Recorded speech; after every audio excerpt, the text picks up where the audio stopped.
us the wrong way. We one in a million, and everyone along the way. Sometimes you come on short, never short on me. Just remember these 4 words if you're ever down the way I feel. Loving, I love you. When words just can't describe what's going on inside. I love you. So come here and say goodnight and give me some number 5. Oh.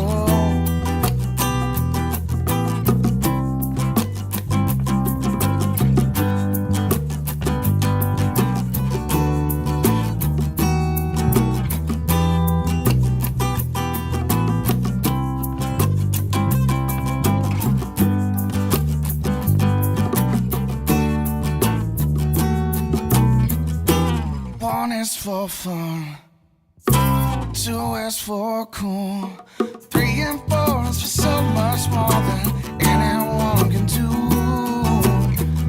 5 is for your eyes, 6 is for the night, 7, 8, and 9, and 10 are just baby steps until we get to 11.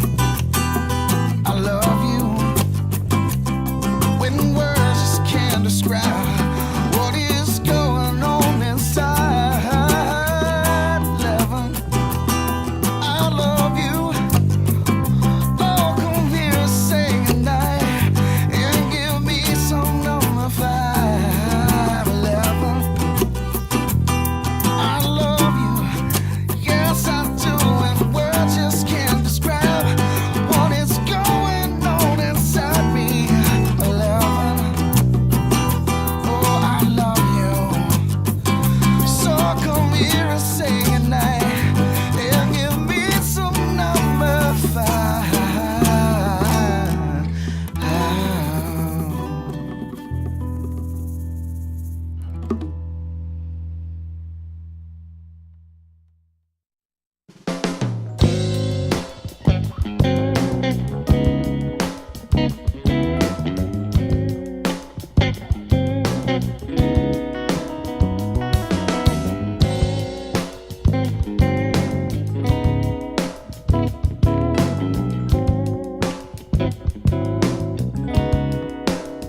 I start to feel just like I never met you.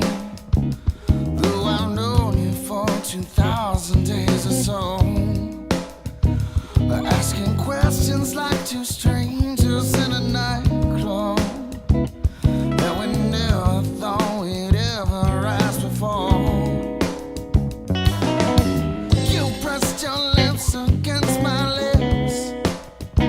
Now I'm seeing love for the first time. There seems no use in fighting. There's a tiny flame igniting, and I'm basking in the uninviting glow. If it ain't right, it must be wrong.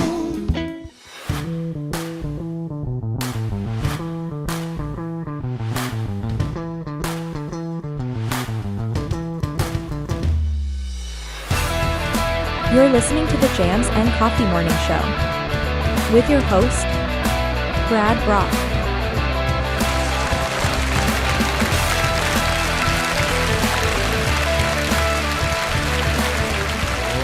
Oh, yes. Good morning, Jammers. Welcome to the Jams and Coffee Morning Show. It is Monday morning.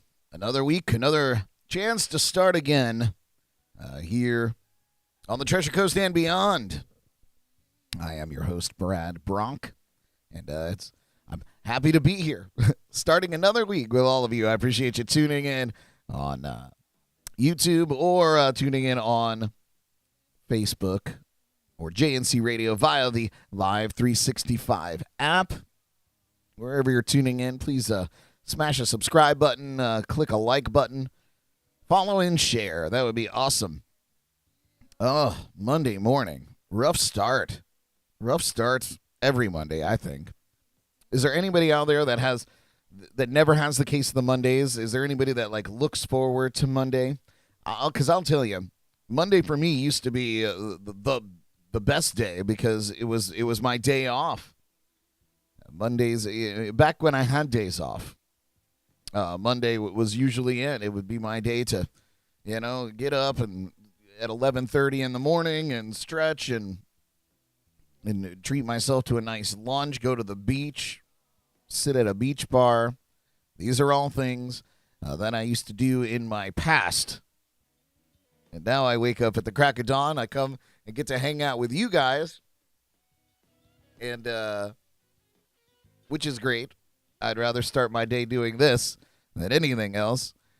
But now it's usually my lawn mowing day, my go to the bank day, my get my oil change day, my honey-do list day, whatever chores Jordan may have laid out for me. I said that on purpose. I'm waiting for her to come around the corner and give me the stink eye. There it is. But yeah, but Philip, he said we're barefooted too. I love being barefoot. I do not like wearing shoes. This is not a new thing, nor is it a secret. If I could be barefoot all the time, I certainly would. I mow the grass in flip-flops, although I need to switch that up because the grasses get so long in the summertime when I mow it in my flip-flops, my feet completely turn green. It's unbelievable. And then it looks like I have some sort of foot fungus going on, and that's not desirable in any realm. So so now I got to put some sneakers on. Yeah, Phillips, just like Shrek. Got the body type for Shrek too.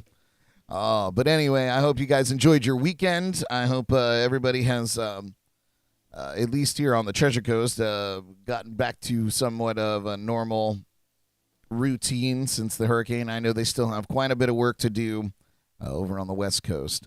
But it is really nice to see a lot of our Treasure Coast brethren filling up vans and trucks with supplies and taking it across the state to our friends in need over on the West Coast. That is very, very cool, and kudos to those of you pitching in to help our neighbors to the west. Very important stuff. They've got a long road ahead of them. Oh, yeah, speaking of weather, what a change from last week to this week. So relatively dry and slightly cooler air mass has worked its way into South Florida and the Treasure Coast to kick off the work week. Rainfall will be minimal through the next 5 to 7 days, along with seasonal temperatures. In fact, really nice early October weather will be with us through much of this upcoming week, which is exactly what we need as we continue to recover and clean up, of course, from the impacts of Hurricane Ian. A disturbance near Africa might become a tropical depression this week, but it's expected to curve to the north, far away from any land. Another area of showers and storms in the central Atlantic has a 40% chance of developing as it moves west towards the Caribbean. Right now, the models keep this storm well to our south. But remember, we still have 2 full months to go in hurricane season, so always be prepared and don't let your guard down. How's the weather up there in Tennessee, Philip? Bye, Jordan. Jordan's taking off on her way to work as well. But yeah, so the weather should be pretty nice this week here on the Treasure Coast. Speaking of the Treasure Coast, I got a quick story here to kick things off. I thought this was really an adorable story. And I love the family unit that does this. So after a father and son find treasure on the beach in Jensen Beach, they find out who left it there, and they share their story of their tradition. So they said it took about 1.5 years for someone to discover the first treasure they buried there. After 2 years of burying treasures for Florida beachgoers to find, a family learned their third chest was pulled out of the water within a little more than a month, thanks to Hurricane Ian's ocean tides. Joe Jansen of St. Charles, Missouri, and he and his family buried the treasure in front of a vacation rental home 2 miles south of Jensen Beach Park. And it was a surprise that the ocean swept it away. He said, "We put it there with a note and expected someone would find it sooner or later, but we never expected that it would be washed away. It was pretty far out the beach and well above high tide," Jansen said. Apparently, they had enough storm surge, and it came out of the sand. Robert Harrod and his father, Robert Harrod IV, and his father, Robert Harrod III, both of Port St. Lucie, found the treasure off the shore of Jensen Beach Park. The little treasure chest they found contained a note that said, "It was a great vacation and we left some treasures behind for you to enjoy." Inside the box was $16, just a few dollar bills and a $10 bill. Jansen said the idea to create a treasure hunt sparked after seeing his grandkids needed more fun things to do while on vacation. His family started their treasure tradition in August of 2020 after buying a chest on a Fort Myers beach. Jansen built the treasure boxes with the help of his grandkids, and they'd paint the box and store some money and seashells inside. Give it a bit of a pirate theme, and then we bury it, he said.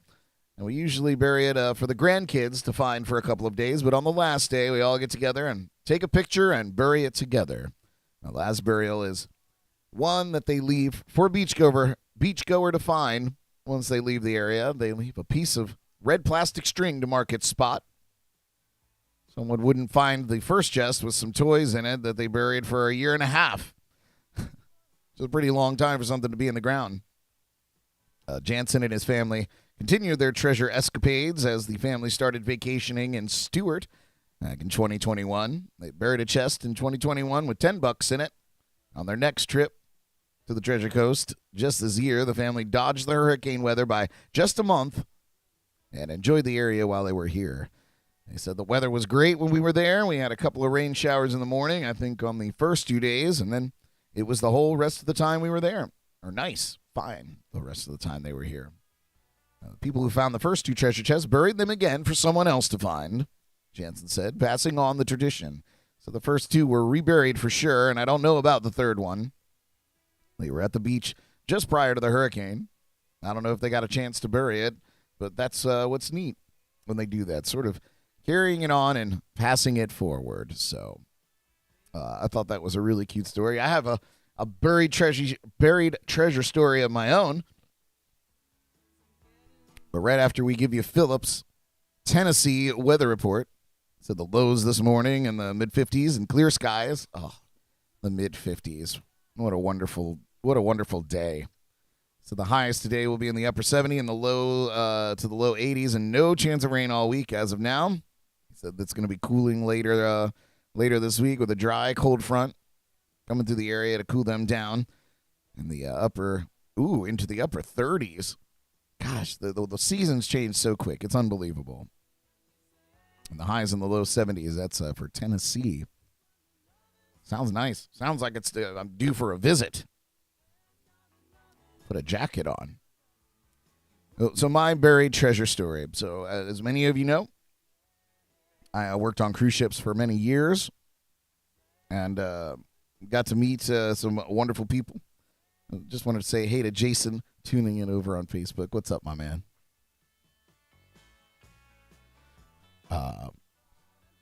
So we would have this tradition. There were several beach ports, obviously, that we would port to. And we would have little areas that we would bury treasures for our friends on other ships that were porting on other days to find. Sometimes they were just little notes. Sometimes they were treats. Sometimes they were trinkets of some sort. Nothing ever incredibly valuable, but always something special. And we would take turns burying little things and leaving little notes in little places to hide. It was a really fun game, and it started between me and one other person, and then it caught like wildfire. And then all of a sudden everyone was doing it. There was treasures all over the islands. But the biggest mishap was that I happened to be on a ship, not working, but just sailing as a friend, as a guest. And a friend of mine was in the port just days before. And she said she sent me a photograph, and it was this big Tupperware filled with cookies and treats and all kinds of fun stuff. And I was literally coming in the very next day.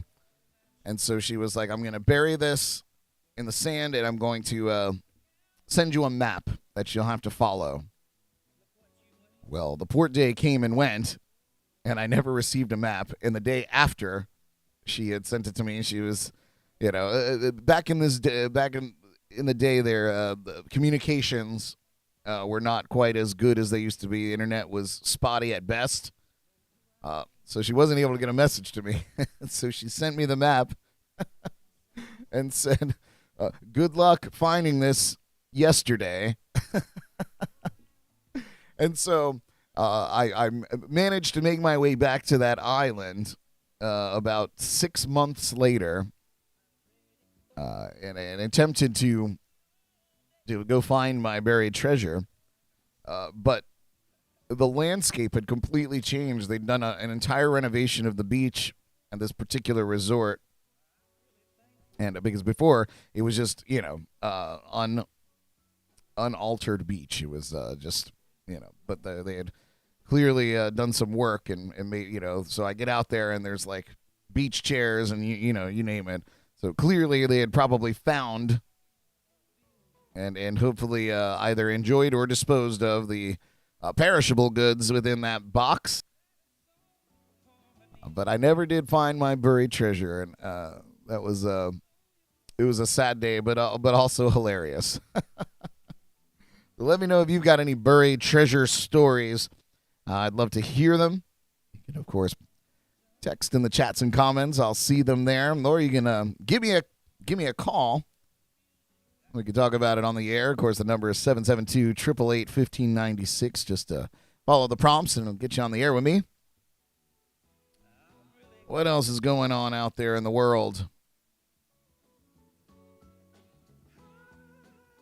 In the entertainment world, anybody a fan of The Daily Show? Trevor Noah has been doing it for the last better part of a decade. Of course, taking over from Jon Stewart ages ago.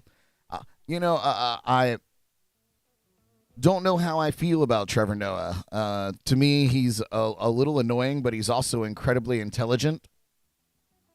So, to me, it's a weird combination. He annoys me, but I also listen to what he has to say because it seems like he's pretty well informed and he's a bit funny.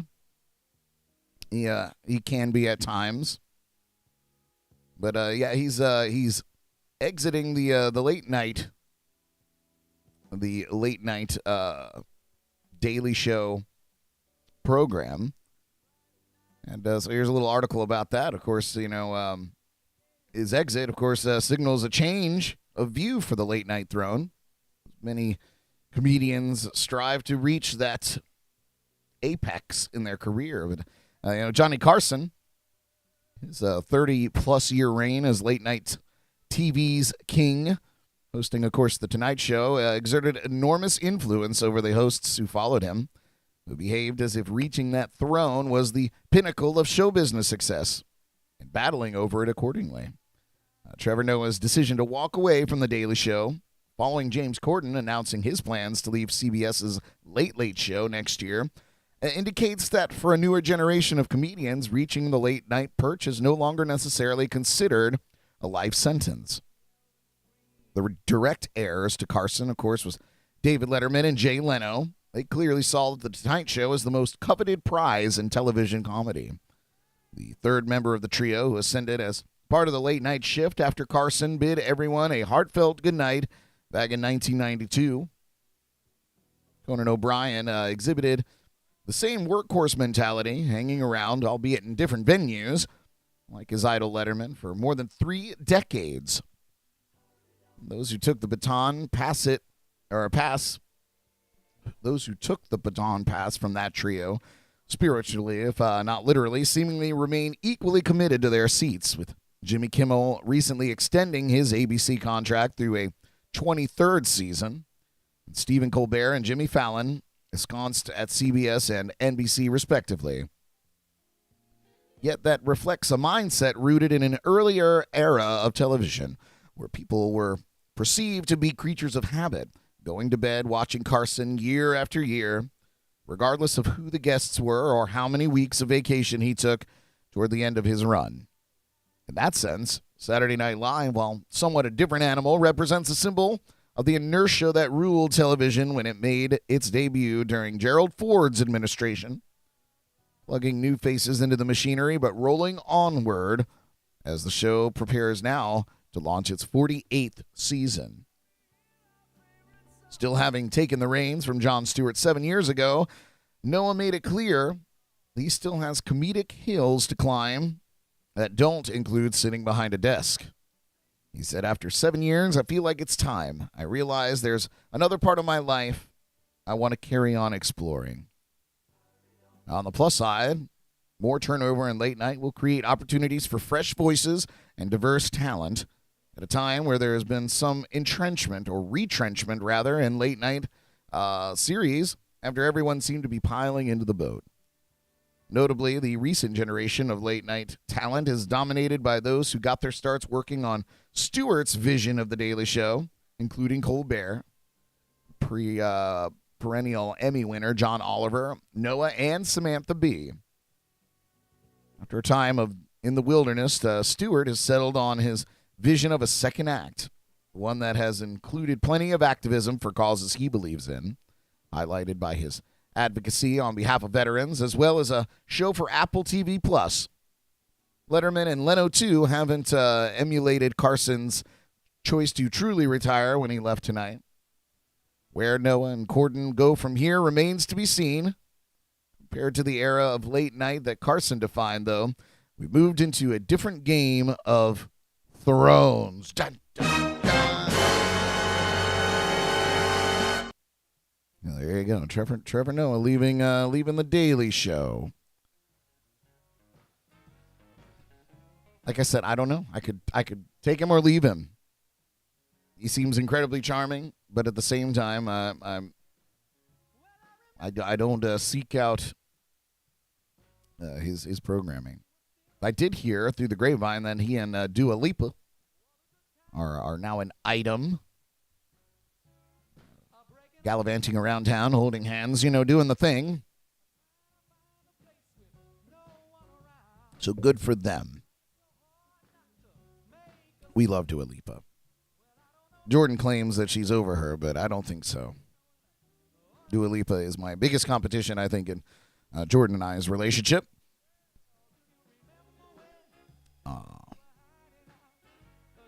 A little weekend recap.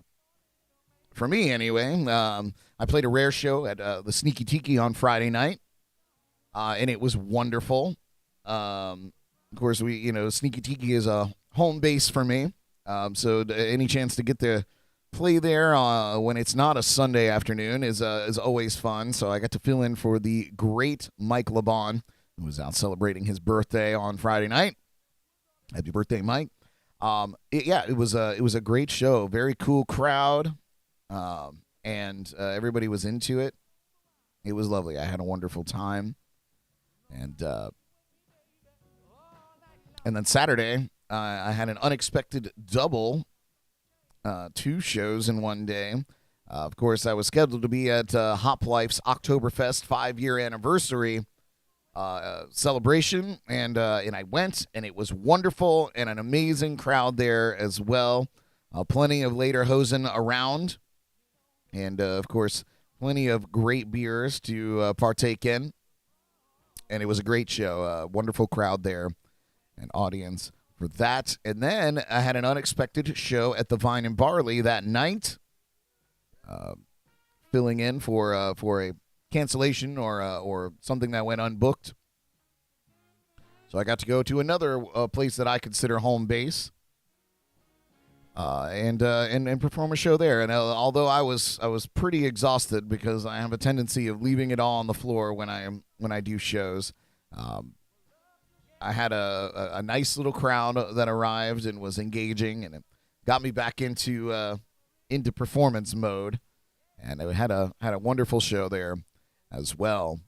And then, of course, I was back at the Sneaky Tiki this Sunday. I had a wonderful visit from the Misfit Pirates. Popped in to say hi on their way out into the world. So it was really nice to see that crew. And yeah, just had a really nice laid-back show on Sunday. And the weather was perfect. And I had a really wonderful time. So I thank Darren for having me out there at the Sneaky Tiki. And that wasn't the end of my surprises for the weekend. Of course, our master of disaster, Derek, he works at the Duffy's just across the street from the Sneaky Tiki as a manager there. He came over and he said, "Don't eat dinner because I've got dinner for you and Jordan." And my man came on his way home and dropped off dinner to us, which was such a nice thing to do. So Derek, thank you so much for that. That was wonderful. And I have a little bit of an announcement. I can't go into detail about it particularly, but I have a very important interview this afternoon. So just if you could just wish me luck, send up a little prayer, whatever it is that you do to wish people their best. I hope that you send me some good vibes today. A very important interview this afternoon. And once I hear about the results of it, of course, I'll make an announcement, and you'll be the first to know. But I'm very excited about it, and it appears to be a very cool opportunity. So, fingers crossed. We'll see how it goes. But yeah, so that's a little recap there. And now here we are, Monday morning. All right. So when we come back, I'm going to take a quick musical break. When we come back, we're going to talk a little bit about Ed Sheeran. And he cannot stay out of legal trouble when it comes to copyright law. And I am on the fence about this decision, so I want to get your opinion on it as well. So stick around. We're going to talk about Ed Sheeran. When we come back, you're listening to Jams and Coffee. Here's one from Deal James. Stick around. Oh, no, no, no. Oh,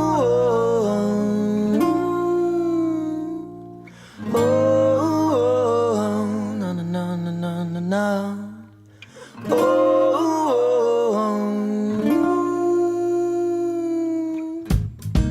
Living color and a moving line. Past the border, you will find tender motives and a heart of gold. Where's the time gone? Until she asked me again, was there ever a plan for your heart and energy?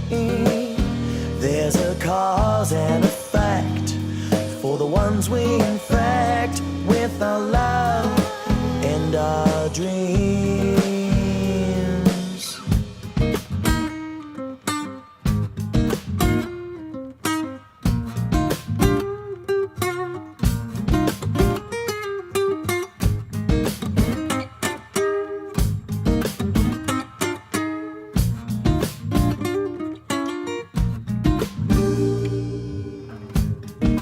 Make your move to draw her near, not too close, I'm the cancer deer.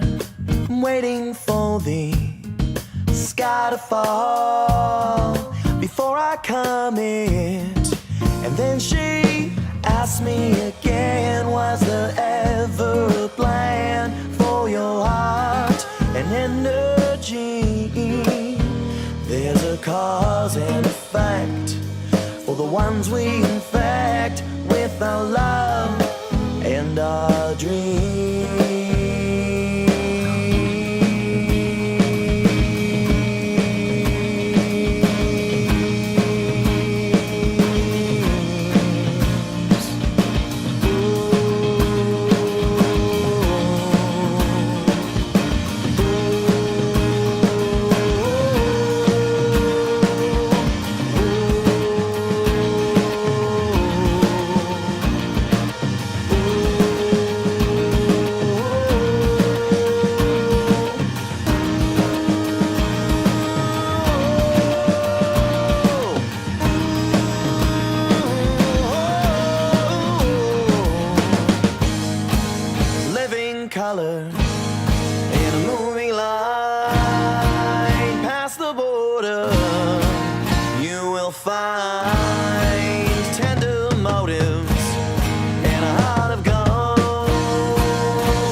no, no, no. Oh, oh, oh, oh. Ooh. Ask me again, was there ever a plan for your heart and energy? There's a cause and effect for the ones we infect with a love and a dream. All right, we're back with Jams and Coffee here in the morning. And, of course, Deal James with Cause and Effect, one of my favorite tunes from him. Out there doing his thing in New York City. Always great to see videos of him and the boys out there doing their thing, so hope they're doing well. Might be trying to put together some sort of a check-in show with them. We'll see how they're doing, but you are listening to Jams and Coffee here in the morning. Thanks for tuning in on YouTube, Facebook, or JNC Radio, the LIVE365 app. I appreciate you being with me this morning. So Ed Sheeran, you guys, so many lawsuits attacking his songwriting, and why not? He's the biggest artist in the world, and if you don't believe that, he's certainly in the top 5. Regardless of what you believe or not, the man's on top of the world. But the bigger you get, the more people want a piece of that pie. So his legal woes are far from over. Even though he emerged victorious in his Shape of You copyright suit, he's now going toe-to-toe over a Marvin Gaye hit. Now, this is not the first time the Marvin Gaye... people involved with Marvin Gaye's estate or song co-writers have attacked other artists about stealing or copyright infringement.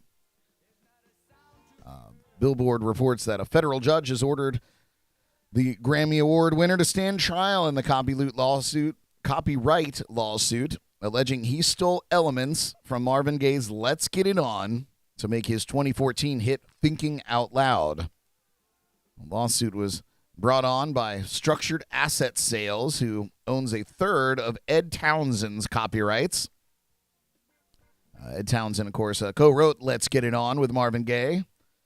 And Marvin Gaye's heirs have filed a separate lawsuit on the matter. But now this case heads to a jury trial, which Ed, who previously filed a request to dismiss the lawsuit, hoped to avoid. His team argued the elements he's accused of stealing, which is a chord progression and harmonic rhythm from the 1973 song, were not unique enough to be protected under copyright. The British singer's team noted the same elements were found in a song that predates Let's Get It On, which, of course, was the Temptations' 1965 hit, Since I Lost My Baby.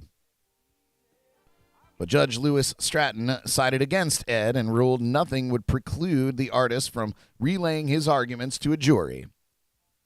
There's no bright line rule that the combination of two unprotectable elements is insufficiently numerous to constitute an original work. The judge wrote, a work may be copyrightable even though it's entirely a compilation of unprotectable elements.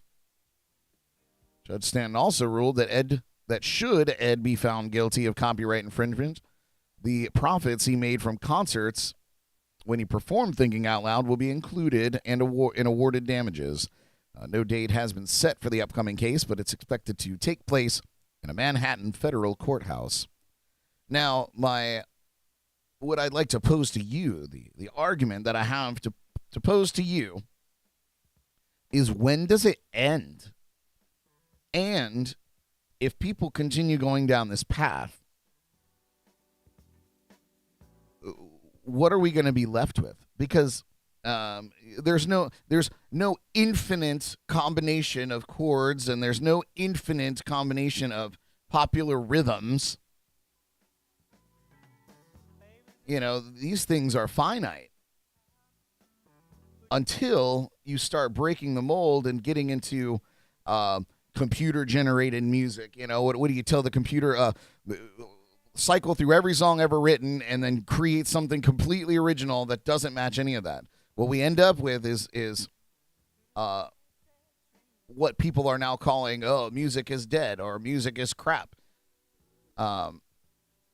Because you're used to hearing, obviously, things like Let's Get It On by Marvin Gaye. Now, I myself, as a songwriter and a composer of musical works, have written entire tunes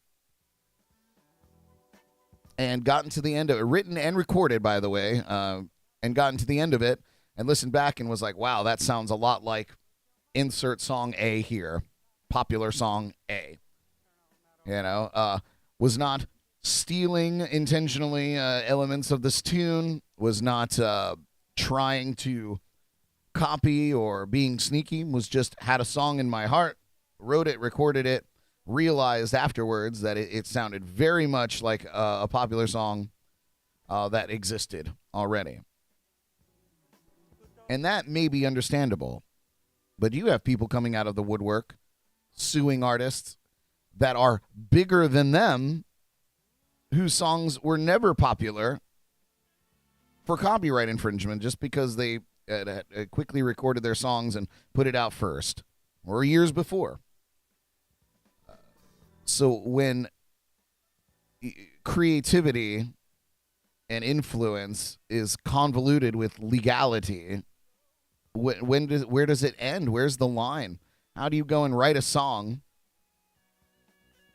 and record it and then sit back and go, am I going to be sued for this? I feel like there needs to be some legislation written. If it's going to remain in the legal world, all this suing and all this lawsuits, copyright lawsuits, people suing each other because their song, either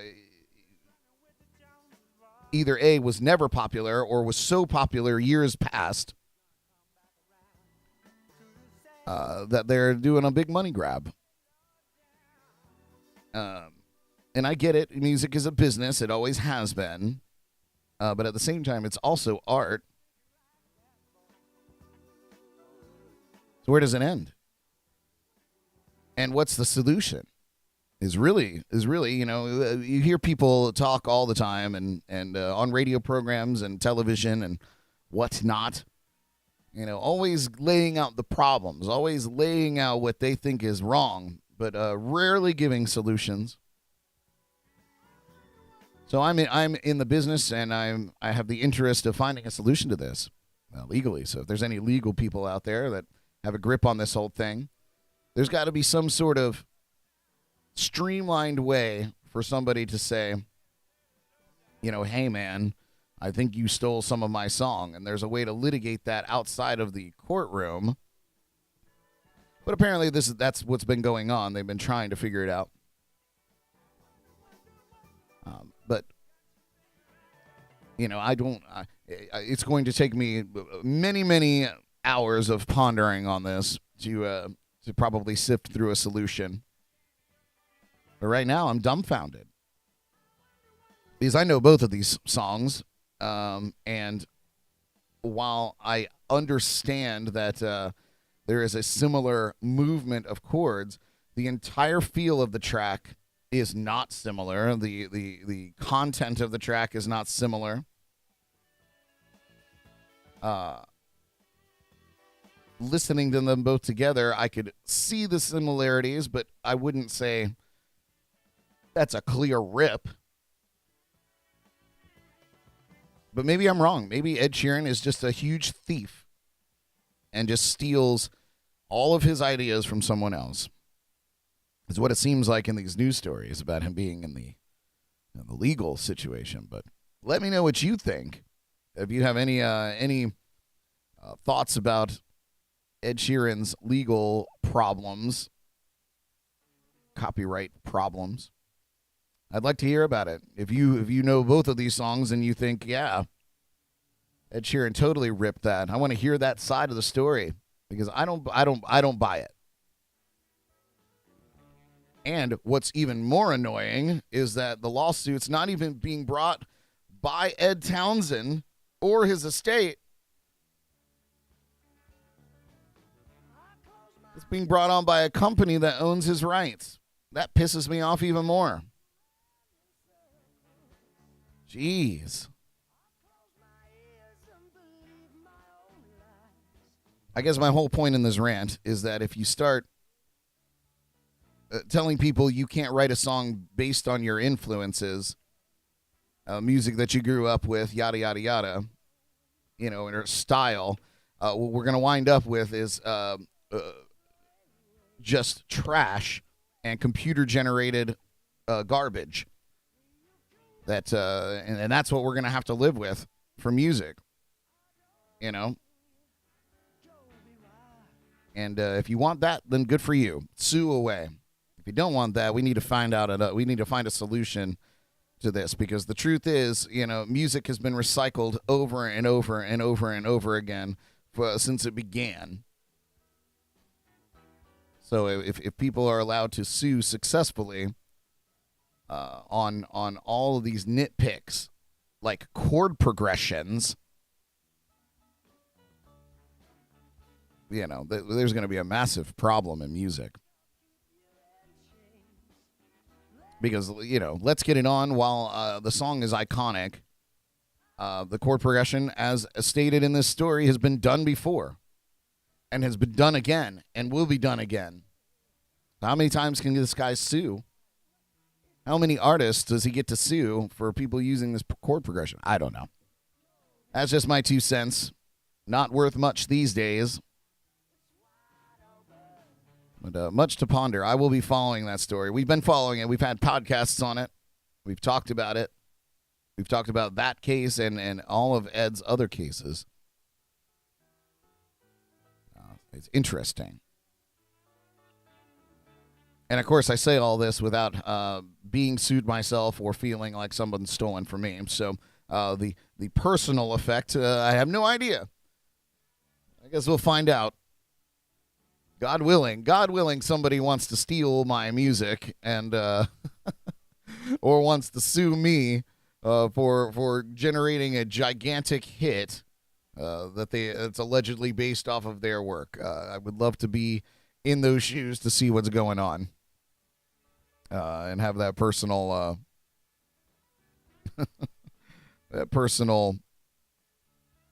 touch, I suppose, or experience. We got some national days today. I usually do that right at the top, but we dove right in today. Today is October 3rd already. My goodness. And it's National Boyfriend's Day. Jordan, I hope you're still listening. Sometimes referred to as National Boyfriend's Day. It recognizes the sweetheart in your life. Like special days for family members, this day dedicates attention to the boyfriends in our lives. Whether the relationship is new or seasoned, boyfriends bring unique meaning to our lives. From romantic evenings, date nights, and adventure, each relationship develops over time, and each year you build upon that relationship with new memories and experiences. What makes your boyfriend special? I'm talking to you, Jordan. Like a good friend, a boyfriend supports your dreams and ambitions. Together, you're a team. Often there's an unexplained attraction. Does his character make you want to be a better person?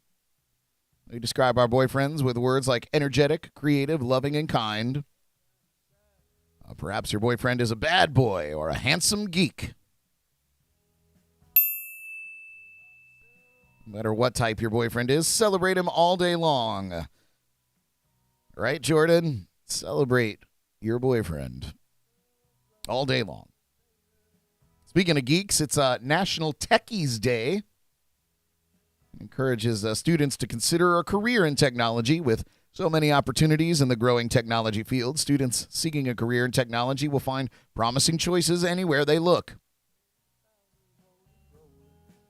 2012 Engine Advocacy Commission commissioned a report by the Bay Area Council Economic Institute in California. According to that report, for every high-tech job, 4 more jobs are created. And that's a lot of economic boost created by one industry. By 2030, the technology sector will continue to grow while other job sectors may decline. While the job's future changes, one thing remains steady: technology.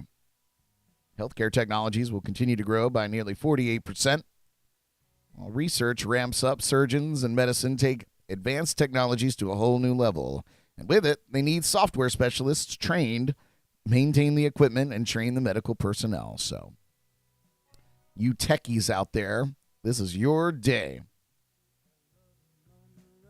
It's Global Smoothie Day. Celebrates, of course, how smoothies blended with whole foods are an easy and fun way to obtain nutrients. The day also encourages people around the world to drink a smoothie.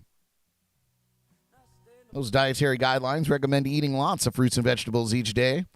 These foods are loaded with nutrients that keep the body healthy. However, if you're like many people, you probably struggle eating your fruits and veggies.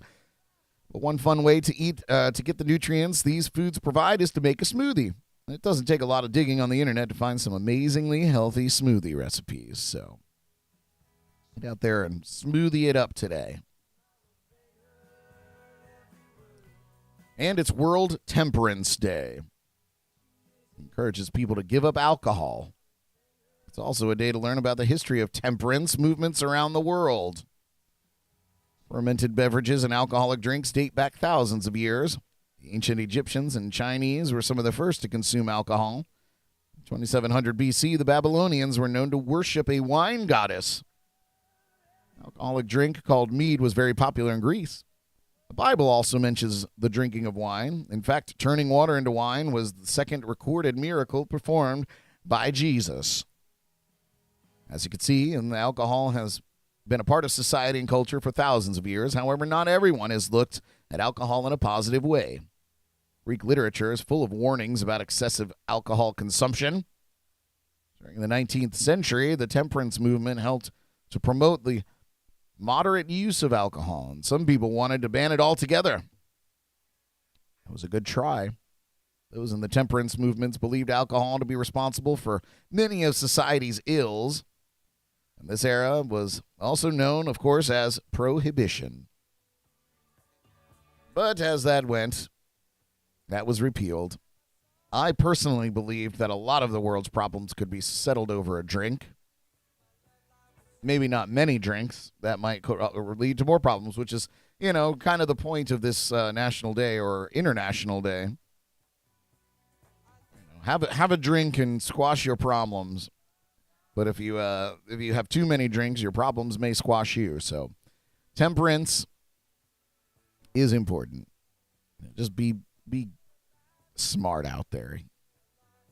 Here's a national day to help you do it. Those are our national days today. We got some celebrity birthdays. Noah Schnapp, turning 18 years old. He's, of course, best known for his role as Will Byers in the popular Netflix series Stranger Things. He made his big screen debut in 2015 in the film Bridge of Spies, and in 2020 starred in the Netflix movie Hubie Halloween with Adam Sandler, I think. That movie was so dumb, but Adam Sandler can do no wrong. Turning 53 years old, an incredibly young 53 years old and beautiful 53 years old, Gwen Stefani. She's the no doubt rocker who became famous for singles such as Just a Girl, Don't Speak, and Hey Baby, for which she won a Grammy Award. She also pursued a solo career, releasing tracks like What Are You Waiting For? And This Shit Is Bananas, Bananas. If you didn't know how to spell bananas, you just listen to that song. And it'll teach you. Happy birthday, Gwen Stefani. My first celebrity crush ever, by the way. Turning 34 years old today, A$AP Rocky, a Harlem-based rapper who first gained fame with his Live Love A$AP mixtape. His first studio album, Long Live A$AP, debuted at #1 on the Billboard 200 in 2013. It earned him a nomination for a BET Award for Best Male Hip-Hop Artist. He starred in the 2015 feature film Dope. 34, baby. Not so baby. Turning 60 years old, the big 6-0 is glam metal band Motley Crue drummer Tommy Lee, known for some other things, but most prominently known as Motley Crue's longtime drummer. So everybody's bad boy. Tommy Lee turning 60. Wow, unbelievable. Turning 39 years old, Tessa Thompson. She's an actress known for her roles as Jackie Cook on Veronica Mars and Bianca in the film Creed. But she'd go on to earn starring roles as Valkyrie in Thor Ragnarok and Agent M in Men in Black International. She has also had a prominent role in For Colored Girls, Dear White People, and Westworld. So, happy birthday, Tessa. 49 today. Actress best known for her role as Sidney Prescott in the Scream film franchise, Neve Campbell. She also appeared on the television show Party of Five alongside Jennifer Love Hewitt. She guest starred in seasons 4 and 5 in the Netflix original series House of Cards. Turning 38 years old today, pop singer Ashley Simpson, who released the album Autobiography and was the star of her own MTV program, The Ashley Simpson Show. Of course, the sister of Jessica Simpson. And who could forget her little hoedown dance when her lip sync track skipped on Saturday Night Live. That was the beginning of the end for her flourishing musical career. I loved that album. I thought Autobiography was super cool for the time. And I thought she was cool as kind of a scene kid pop star. But yeah, she's gone on to do other things. Happy birthday, Ashley. Kevin Richardson's turning 51 years old today. He's, of course, a singer, model, and composer known for being one of the founding members of the Backstreet Boys. 51. Happy birthday, Kevin. Turning 49 years old today, Lena Headey. She, of course, rose through prominence through her role on the hugely popular fantasy series Game of Thrones. And her film credits include 2006's 300 and 2013's The Purge. Lena Headey turning 49. Turning 46 years old is Stifler. Steve Stifler from the popular American Pie franchise. Of course, we're talking about Sean William Scott.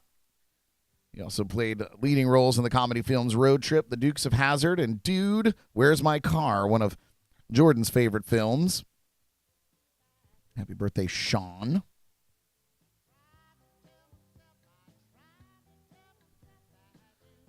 Lindsey Buckingham from Fleetwood Mac, turning 73 years old today. Of course, he's the musician, singer, and songwriter. They had the 1977 number one hit, Dreams, from the worldwide number one album, Rumors. He's also one half of the duo Buckingham Nicks. And aside from his tenure with Fleetwood Mac, Buckingham has also released 6 solo albums and 3 live albums. No longer with Fleetwood Mac. I'm sure they'll take him back. There's nothing like the original. And a heavenly birthday today, Stevie Ray Vaughan. Stevie Ray Vaughan's birthday is today. Of course, the American musician, singer, songwriter, and guitarist. He was one of the most influential guitarists in the revival of blues in the 1980s. He was unfortunately killed in a helicopter crash on August 27, 1990, and he was only 35 years old at the time. His family successfully sued the operators of the company for allowing an unqualified pilot to fly in fog and were awarded $2 million. Vaughan played guitar on David Bowie's Let's Dance album. He would have been 68 years old today. There's your celebrity birthdays. Just a shout out to Jeremy tuning in. He said he's going to make me a clock. So Jeremy, if you guys don't know, is putting together this great shop to make cool promotional items and beyond. And he's very, very good at it. Burning, engraving on wood with lasers, and he's an exceptional guitar maker. So Maurer Guitars. I don't know. Are you gonna create a name for your whole workshop? Did I miss that? I don't know, but he said he's gonna make me a clock. So I will get some graphics over to you today, my friend. I appreciate it. Check out their band Arawant, playing around town, and I don't know if he's still doing any solo stuff or not, but check out JD Ozone if you see him out and about. Check out his solo show and, of course, Arrow on the band. Appreciate you tuning in, Jeremy. And I'll reach out to you today. Absolutely. We have a little music history. Back on this day in 1992, this was we just talked about this, I believe, either the last week or two. But this was the day that Sinead O'Connor ripped up a photograph of the Pope on the U.S. TV show Saturday Night Live as a protest over sexual abuse in the Roman Catholic Church. The incident happened as Sinead ended her live performance and out of nowhere produced a photograph of Pope John Paul II, which she ripped into pieces. There was stunned silence in the studio, and the station went to a commercial, naturally. NBC was fined $2.5 million by the Federal Communications Commission. No word in that article if Sinead O'Connor ever had anything to do. I don't know if she was ever invited back to perform on Saturday Night Live, but wow. Yeah, that was I was very young when that happened, but I remember this story, of course, through the ages.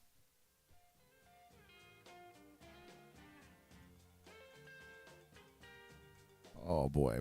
Well, you guys, I'm going to hit you with our top 10 and then shameless plugs, and I'm going to let you get back on with your day. Let's see here.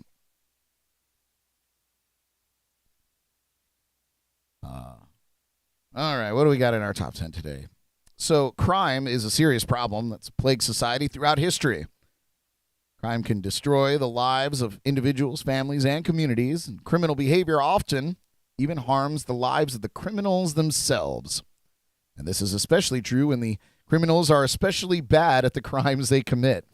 Robbery may be no laughing matter, but these criminals have done some things so stupid that they are more of a danger to themselves than others. And it's hard not to laugh at their misfortune. Let's just hope that these 10 robbers can find more honest employment because they were never meant to be criminal masterminds.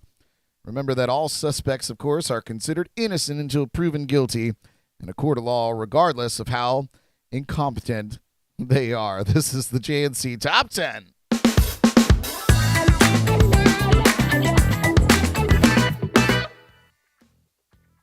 All right, first on our list here, Daniel Raines from Harrisburg, Pennsylvania. Daniel Raines entered a Metro Bank in Harrisburg back in March of 2011. He told the tellers that he was interested in opening an account with them.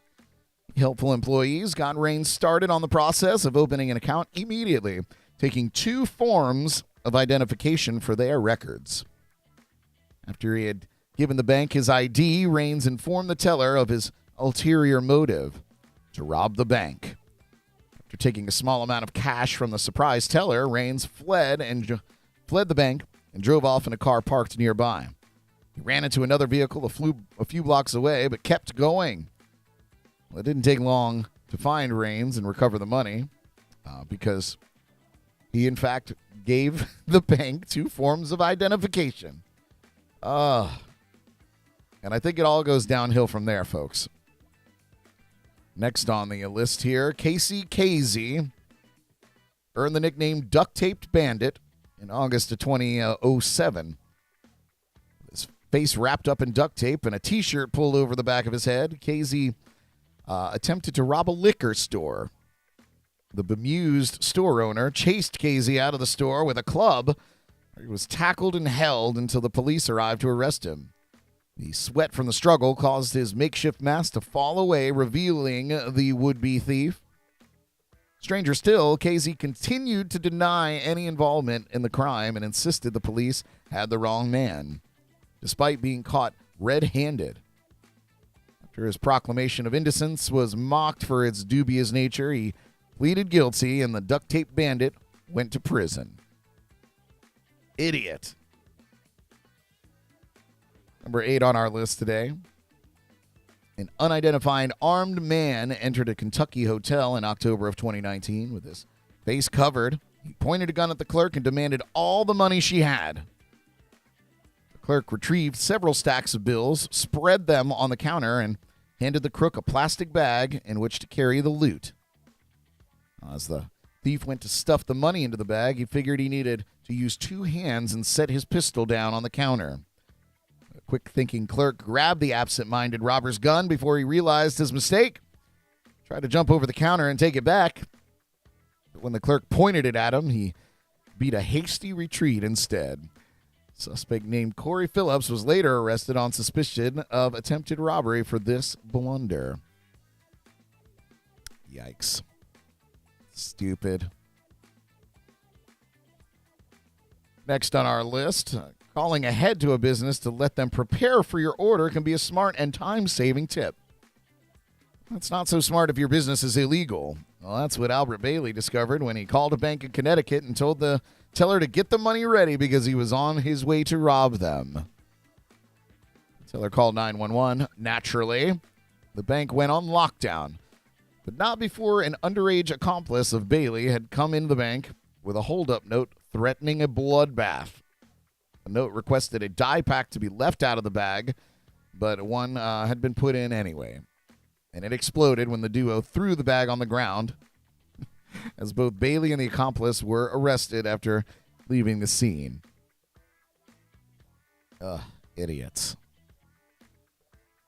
Number 6 here on our list. A couple of Australian buddies living in Vail, Colorado, had a sudden idea to rob a bank without taking the time to think a plan through, leading to a number of errors. The duo showed up for the robbery wearing masks. Unfortunately, they were still in their work clothes, complete with name tags just for starters. They also took no effort to disguise their thick Australian accents, which stood out in Colorado. Brandishing realistic-looking BB pistols, they struck a teller and stole over $100,000 in cash. The bungling crooks left a money trail of evidence behind almost immediately. They used the cash they stole at nearby businesses, buying a Rolex watch and airline tickets to Mexico, and giving a $20,000 tip to a cab driver. They even posed for pictures holding the fanned-out loot in case there was any doubt. The detectives said it took less than 10 minutes of investigating to identify the culprits. Bold. That's bold. Number 5 on our list. On September 2nd, 2018, an unknown man in Denver, or in a Denver Broncos outfit, went into an e-cigarette store with the intent to rob it. As he approached the counter, he whipped out a replica pistol to point at the clerk. But the Butterfingers bandit lost his grip on the gun as he pulled it out of his pocket. He ended up tossing it over the counter next to the surprised clerk. Panicked robber tried to vault over the counter to retrieve the weapon, but he wasn't quite able to clear the counter before the clerk picked up the gun. Realizing he was beaten, the crook took off, running for the door. He kicked the door open to run out, but his loose-fitting sweatpants fell down as he did so, adding further insult. Would-be robber has still not been identified. Perhaps people are too embarrassed for him to turn him in. Idiot. Number 4 here on our list. In October of 2019, a man in Philadelphia went into a cell phone store with a gun and demanded money from the clerk. The store didn't keep much cash on hand, and the robber was not happy about his paltry loot. The employee told the robber that another employee outside had the rest of the money, that the crook would just wait patiently in the store. The employee offered to go get the cash for the gunman. The robber agreed. The employee left the store, locking the door with the robber inside. The tricked criminal panicked and tried to shoot his way out, firing 10 rounds and leaving 7 bullet holes in front of the store, but he was still stuck. Police arrived and arrested Sean Brown on the site inside the store. If you're going to rob somebody, you don't make deals with them. My goodness. On September 5th, 2007, Forrest Kelly Bissonette decided to rob a bank. Bank of the West, by handing a teller a note saying, "Give me all the money in your drawer now." The paper he used to write the note was Bissonette's own bank check with his own name and account number on the back. He'd attempted to scribble over them, but were still legible. He left with $5,000, and a warrant was quickly put out for his arrest by the FBI, and he eventually surrendered to the police. Number 2 on our list. February of 2013, some unknown criminal geniuses got the idea to tunnel into a bank vault by breaking through the ceiling below into the Royal Bank of Scotland in Poynton. The well-organized heist team had one flaw in their master plan. They should have checked the location of the bank twice. Instead, they broke through the ceiling and into the vacant office space next door to the bank. The robbers made another attempt to break into the bank by making another hole that did lead to their destination by going into another room. They weren't able to complete the job and left empty-handed, however. The local police are looking for tips on some hardworking but frustrated suspects. And number 1 on our list today, MacArthur Wheeler and Clifton Johnson hatched a robbery plan so bad in January of 1995 that it's inspired studies on how people come to such bad ideas. Wheeler and Johnson discovered that lemon juice can be used as invisible ink. The pair reasoned that if they rubbed this lemon juice on their faces, it would make their features invisible to detection as well. Having doused themselves in lemon juice, they confidently robbed the bank. Ignoring the stinging in their eyes, they told the confused tellers not to be alarmed that their faces were invisible. Of course, the employees, as well as the bank cameras, had no problem making out their undisguised features, and they were soon apprehended. When confronted with the security footage, the men were astounded. "But I wore the juice!" Wheeler exclaimed to detectives. This case inspired psychologists David Dunning and Justin Kruger to study the phenomenon of people who lack the knowledge to understand that their knowledge is limited. Known as the Dunning-Kruger effect, it states that the most inept tend to be the most confident of their brilliance, criminals included. Well, there you go. That is the JNC Top 10.